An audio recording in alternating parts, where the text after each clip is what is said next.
ରାତି ପାଇଲେ ପୂଜା ପାଇବେ ଗଜାନନ। ଏହାରି ଭିତରେ ଯଦି କହିବା ଆମେ ନବରଙ୍ଗପୁର ଜିଲ୍ଲାର ପାପଡ଼ାହାଣ୍ଡି ବ୍ଲକ ସେମଳା ପଞ୍ଚାୟତ ଅନ୍ତର୍ଗତ ଯୋଉ ରହିଛି ଡୁମରିପଦର ଗାଁରେ ମୂର୍ତ୍ତି ନିର୍ମାଣ କରୁଛନ୍ତି ଜଣେ ବ୍ୟକ୍ତି କାରିଗର ଅଛନ୍ତି। ସେ ନିର୍ମାଣ କରୁଛନ୍ତି ଏବଂ ବିଭିନ୍ନ ଗାଁର ଲୋକମାନେ ମଧ୍ୟ ଆସିକି ମୂର୍ତ୍ତି କିଣିକି ନେଉଛନ୍ତି। ସେ ସିଧାସଳଖ ଦୃଶ୍ୟ ମଧ୍ୟ ଦେଖିପାରୁଥିବେ। ମୁଁ କହିବି ସେ ଦୃଶ୍ୟ ଦେଖାଇବାକୁ ଯେ କୋଉଭଳି ଭାବରେ ମୂର୍ତ୍ତି ନିର୍ମାଣ କରାଯାଇଛି।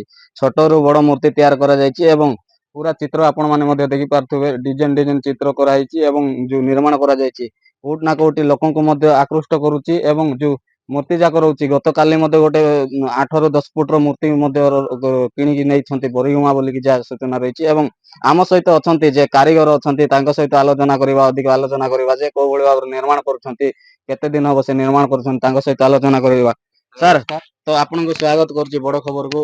ତ ଆପଣ ଯୋଉ ଆପଣଙ୍କର ପରିଚୟ ଦିଅନ୍ତୁ। କୃଷ୍ଣଚନ୍ଦ୍ର ବେହେରା ଡୁମୁରିପଦା ଆଉ ପାପଡ଼ାହାଣ୍ଡି ବ୍ଲକ। କେତେ ଦିନ ହବ ଏଇଟା ଆଗରୁ ତ ଆଜ୍ଞା ଛୋଟ ବେଳଠୁ ଆମେ ଏଇ ସବୁ ମାନେ କଳା ପ୍ରତି ଆକୃଷ୍ଟ ହଉ ଆଉ କାମ ବି କରୁଛୁ ଆମେ ସବୁ ଛୋଟ ବେଳଠୁ।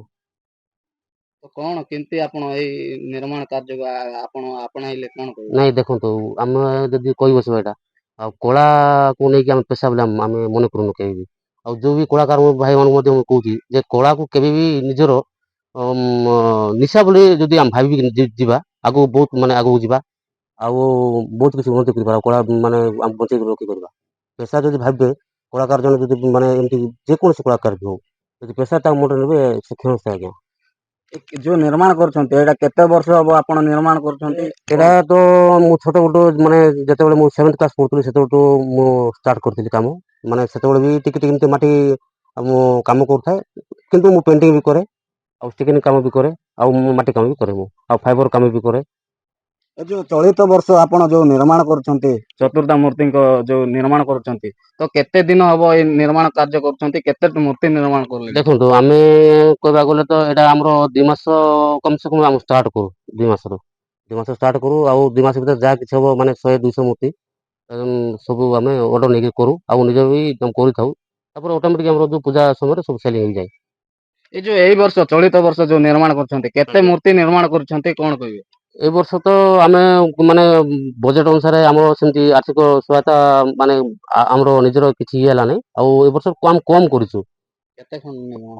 କମ ସେ କମ ଏବେ ଦେଖନ୍ତୁ ଆମର ଯୋଉଟା ଥିଲା 8 ଫୁଟ 10 ଫୁଟର ଏଇ ଟାଇପର ମୂର୍ତ୍ତି ଯାକ 5 ଫୁଟ ଆପଣ ଦେଖିପାରୁଥିବେ, ମାନେ 6 ଫୁଟର ମୂର୍ତ୍ତି ଗୁଡାକ ଏ ପାଖାପାଖି 20-25ଟା ଖଣ୍ଡେ।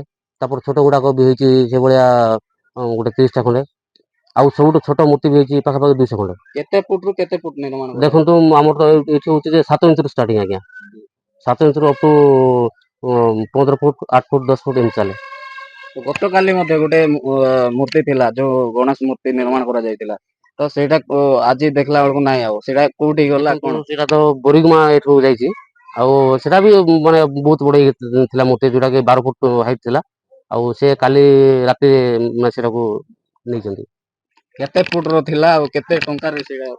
ଦେଖନ୍ତୁ ବଜେଟ ଅନୁସାରେ କହିଲେ ତ ଆମେ ତ ପୁରା କମ ପ୍ରାଇସରେ ଆମେ ପାଉଛୁ ଏଇ ସବୁ ଜିନିଷ କଳାକୁ ନେଇକିରି ଆମର ଯୋଉ ମାଟି ମୂର୍ତ୍ତିକୁ। ଆଉ ସେଇଟା ଥିଲା 12 ଫୁଟ ଥିଲା ଆଜ୍ଞା, ଆଉ ସେଇଟା 22,000ରେ ବିକ୍ରି ହେଇଛି। ଯୋଉ 1 ଫୁଟରୁ ଯୋଉ 5 ଫୁଟ ପର୍ଯ୍ୟନ୍ତ ସେଇ ମୂର୍ତ୍ତିର ଦାମ କେତେ? ଆଉ ଦେଖନ୍ତୁ ଆମ ସେକରେ 30 ଟଙ୍କା ଷ୍ଟାର୍ଟ ଅଛି ଆଜ୍ଞା। 30 ଟଙ୍କା ନେଇକି ଆପଣ ଯେତେ ବି ଆପଣ ଏମାଉଣ୍ଟ ମୂର୍ତ୍ତି କହିଲେ ଆମେ ତିଆରି କରି ଆମେ ଦେଇପାରିବୁ। ନିହାତି ଭାବରେ ଯୋଉ ଆପଣ ଯୋଉ ମୂର୍ତ୍ତି ନିର୍ମାଣ କରୁଛନ୍ତି, ତ ପ୍ରଥମ ଯଦି କହିବା ଆକୁ ନିର୍ମାଣ କରିବା ପାଇଁ ଆପଣଙ୍କୁ କେତେ ଦିନ ସମୟ ଲାଗୁଛି? ତ କେତେ ଜଣ ଆଇରେ ସାମିଲ ଥାଉଛନ୍ତି ଆପଣଙ୍କୁ ସହଯୋଗ କରିବା ପାଇଁ କଣ କହିବେ? ଦେଖନ୍ତୁ ମୋର ଗୋଟେ ଆସିଷ୍ଟାଣ୍ଟ ଅଛି ଭାଇ ଜଣେ, ମୁଁ ତାଙ୍କୁ ସିଏ ବି ଆସେ, ଆଉ ଜଣେ ବି ମାନେ ପିଲା ଅଛି ମୋ ପାଖରେ। ଆମେ 3 ଜଣ ମିଶିକି କାମ କରୁ। ଆଉ କିନ୍ତୁ ବାହାରେ ବି ଗୋଟେ ଯୋଉ ମାଟି ଆଣିବା ପାଇଁ ଆଉ କିଛି ମାନେ ଫେରି ଇଏ କରିବା ପାଇଁ ମୁଁ ବାହାରକୁ ଲେବର ମଧ୍ୟ ଆମେ ମଗାଉ ଆଉ ଲେବରଙ୍କ ସାହାଯ୍ୟରେ ମଧ୍ୟ ଆମେ କାମ କରୁ।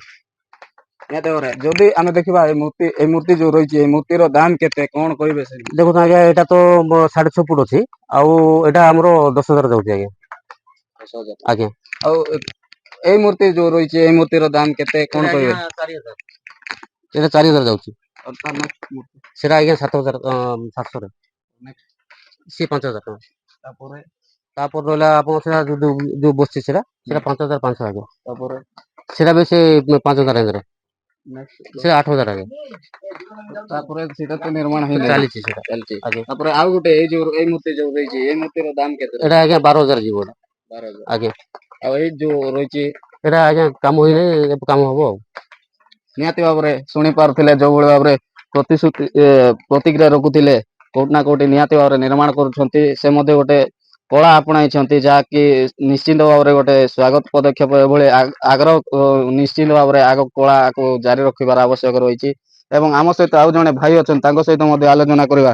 କଣ କହିବେ ଭାଇ? ସହଯୋଗ କରୁଛନ୍ତି, ଆପଣ ମଧ୍ୟ ଆଇରେ ସାମିଲ ଅଛନ୍ତି, ତାଙ୍କ ସହ ସହଯୋଗ କରୁଛନ୍ତି, କଣ କହିବେ? କିଛି ନାହିଁ, ଖାଲି ବହୁତ ଦିନ ଭାଇନା ସହିତ ଅଛି ତ ଟିକେ ଟିକେ ହାତ ବଢେଇ ଦଉଛୁ ଆଉ। ନିହାତି ଭାବରେ ପ୍ରତିକ୍ରିୟା ରଖୁଛନ୍ତି ଯେ ଭାଇଙ୍କୁ ସହ ସହଯୋଗ କରୁଛନ୍ତି ବୋଲି ମଧ୍ୟ ସେ ପ୍ରତିକ୍ରିୟା ରଖୁଛନ୍ତି। ଦେଖିବାକୁ ଗଲେ ଗତ ଆଉ ମାତ୍ର ରାତି ପାଇଲେ ପୂଜା ପାଇବେ ଗଜାନନ, ତାକୁ ନେଇକି ମଧ୍ୟ ଗାଁଠୁ ସହର ଚଳଚଞ୍ଚଳ ହେଇଛି ବୋଲି ଆମେ କହିପାରିବା। ଏବଂ ଆକୁ ନେଇକି ମଧ୍ୟ ନିର୍ମାଣ କାରିଗର ମାନେ ଯୋଉ ରହିଛନ୍ତି, ମୂର୍ତ୍ତି କାରିଗର ମାନେ, ସେମାନେ ମଧ୍ୟ ଜୋରସୋରରେ ଆରମ୍ଭ କରିଦେଇଛନ୍ତି ଯେ ମୂର୍ତ୍ତି କେମିତି ଶେଷ କରାଯିବ, ଆଜି ସନ୍ଧ୍ୟା ସୁଦ୍ଧା କେମିତି ଶେଷ କରିଯିବ, ତାକୁ ନେଇକି ମଧ୍ୟ ସେମାନେ ଜୋରସୋରରେ କାମ ଆଗେଇ ଚାଲିଛନ୍ତି। ଏବଂ ଅନ୍ୟପଟେ ଯଦି କହିବା, ଯୋଉ ପୂଜା ପାଇବେ, ଯୋଉ ସ୍ଥାନରେ ପୂଜା ମଣ୍ଡପରେ ପୂଜା ପାଇବେ ଚତୁର୍ଥା ମୂର୍ତ୍ତି, ସେଇ ସ୍ଥାନରେ ମଧ୍ୟ ପୂଜା କମିଟି ତରଫରୁ ଜୋରସୋରରେ କାମ ଚାଲିଛି ଯେ ରାତି ପାଇଲେ ପୂଜା ପାଇବେ ଚତୁର୍ଥା ମୂର୍ତ୍ତି, ତାକୁ ନେଇକି ମଧ୍ୟ ସମସ୍ତେ ଉତ୍ସାହିତ ଅଛନ୍ତି। ନବରଙ୍ଗପୁର ଜିଲ୍ଲା ପାପଡ଼ାହାଣ୍ଡିରୁ ନିର୍ମଳ ବିଷୟ, ବଡ ଖବର।